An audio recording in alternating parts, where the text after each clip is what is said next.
Hello everyone, it's Shane Conto, your Wasteland Reviewer, and this is my weekend review. It's a little bit late because running around, holidays around this time of year, but I'm here and talking about some movies that I streamed this week and a whole bunch of shows. Now, I watched Domino on Netflix, and this is Brian De Palma's most recent film, and there are definitely some inspired moments. There's some great filmmaking in here, but the plot's kind of and some of the themes and messages that it's trying to say, it's a little muddled. And if you just want to enjoy a kind of action thriller with some exciting sequences, there's Domino. It's on Netflix. If you wanted something more, a little more pulled together, this one falls a little bit short. I also watched Diane on Hulu, and I remember this coming around to one of the indie theaters near me, but I missed it. But this film is like a sledgehammer of emotions. This woman dealing with taking care of her drug addict son and all these different other things going on in her life. And it has a really, really strong central performance. It's really moving. And there's some strong storytelling here. And I appreciate how it was a lot more of showing, not telling you things, and how the story progressed was impressive to me. But the central performance is really strong, it's really raw, and I would highly recommend Diane on Hulu. I watched Unplanned through my Netflix DVD service, and this one's a controversial one because it has a lot of people talking on either sides of the issue of abortion, but I feel like it would have benefited from a stronger film. It's really cliched, it's really on the nose, it's kind of cheesy filmmaking, and it kind of loses its edge and its themes, its story, and what it's trying to say because it's not really well put together. So that was a disappointing thing. I really wouldn't recommend Unplanned. I watched The Body Remembers When the World Broke Open on Netflix. And this is a really powerful and raw film about two young Indigenous women in Vancouver, Canada, who happen upon each other and are both going through a lot of things and trying to help each other. And it's very human, it's very in the moment, and it's a very special film that really shows the human will and caring about each other and trying to be there for each other, but doesn't pull any punches. And it's not cheesy, it's not like Hallmarky, it's very, very raw, and it's there. And it's a very powerful film, and I would really recommend it. Check it out on Netflix. The Body Remembers When the World Broke Open. Now, I also watched The Possession of Hannah Grace on Starz. And, God, another horrible horror movie. And nothing really works about it. It's poorly made. Its scares really aren't scary. And there's no logic to it. It's just kind of a hot mess. And if you've seen a bad horror movie, you've seen The Possession of Hannah Grace. Now, a lot of TV to talk about. The season finale of Watchmen blew me away. And a lot happens. And a lot of twists happen. A lot of interesting plot twists and characters coming together and storylines coming together and opening up for so many cool ideas moving forward if they choose to move forward with this show and give it a second season. But great performance all around. A really awesome season from Damon Lindelof and how he took this graphic novel and went places with it, and very different places.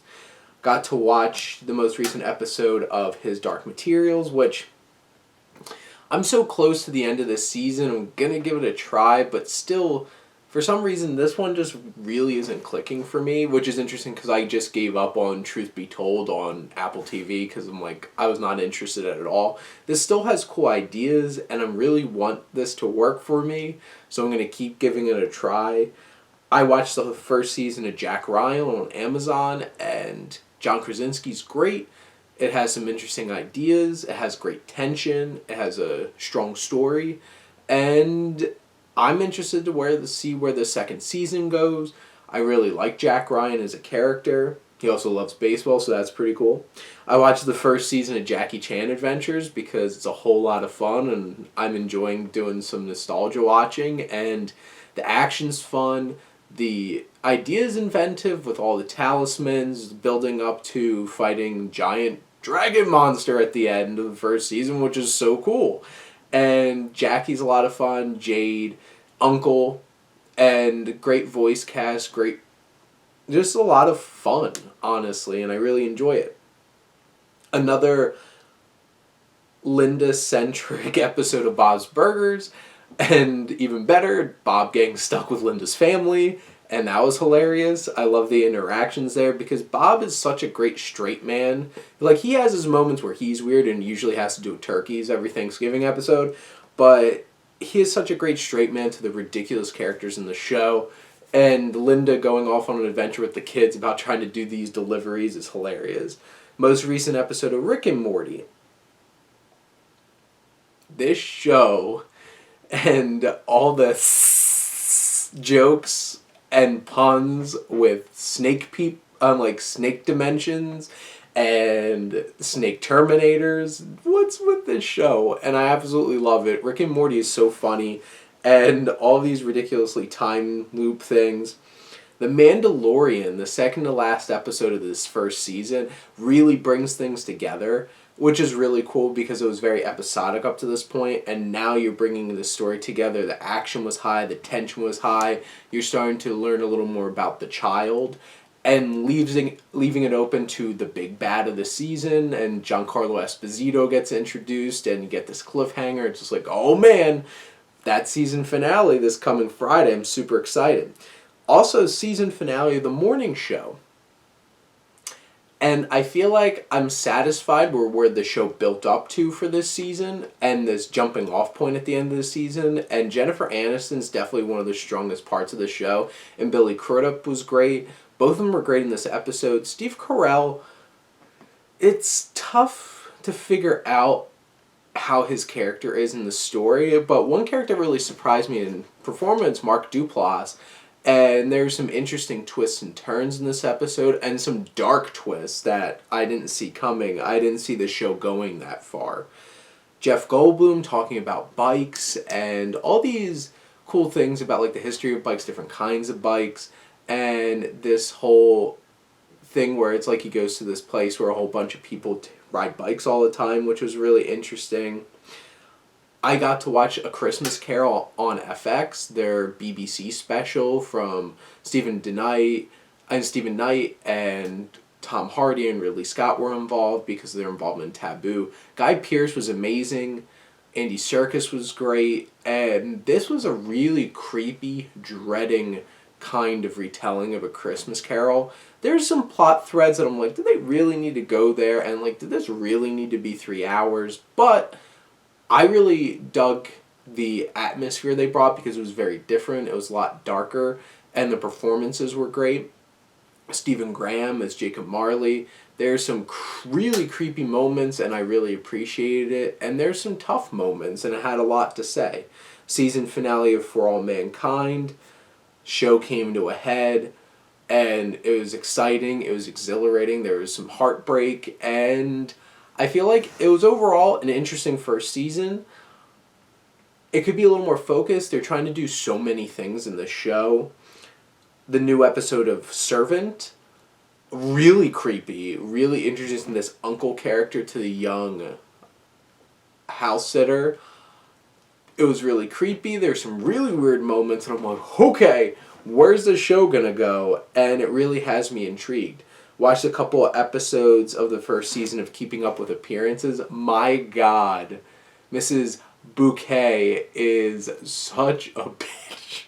Oh my God. Some of the things that she says, and this classism, and like the Keeping Up with Appearances gives so many openings for great comedy. And I love British comedy, and I love British sitcom shows. This, Are You Being Served? And I'm really looking forward to keep watching more of this show. I remember watching some of this as a kid and definitely didn't get where straight up goes to a woman and her neighbor, it's like, oh, you look so nice and casual today. And just like, oh my God. Savage. Wrapped up the 5th season of Venture Brothers finally, and this season was really interesting because it kind of went off the beaten track of season 4. Venture Brothers, yeah, fourth season, because it was the longest season and it really centered around giving all these different characters some room to grow. And it wasn't just about Brock, it wasn't just about Rusty, but there's so many, and the boys, there's so many characters and so much growth and so many crazy stories. I absolutely loved it. I can't wait to watch the last 3 seasons that they have released now. And then the newest episode of My Hero Academia is this show keeps rolling, building tension, awesome action, and it was a really stacked week on the tube.